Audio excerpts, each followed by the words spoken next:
જો મિત્રો કેવા ઝાડી ઝાખરા છે અને આ બધા ઝાડી ઝાખરા વીણતા વીણતા આપણે આગળ હાલવાનું છે આઝાદભાઈની પાછળ પાછળ.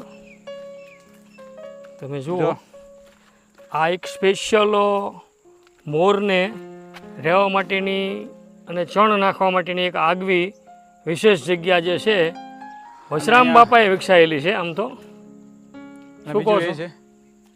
અહીંયા ભૂંડ કે બીજા ત્રીજા કૂતરા થઈ કે ગરી ન જાય ને એના માટે દિવાલ ને પાછી દિવાલને જાળી બી મારેલું છે. એ તો આપણે અગાઉ વિડીયો જોયા છે ખાસ કરીને. દોસ્તો હવે અમે તમને જે દેખાડશું વિડીયોને નિહાળતા રહેજો, ચાલુ રાખજો શૈલેષભાઈ. આપણે હાલો હવે આપણે આગળ હાલો.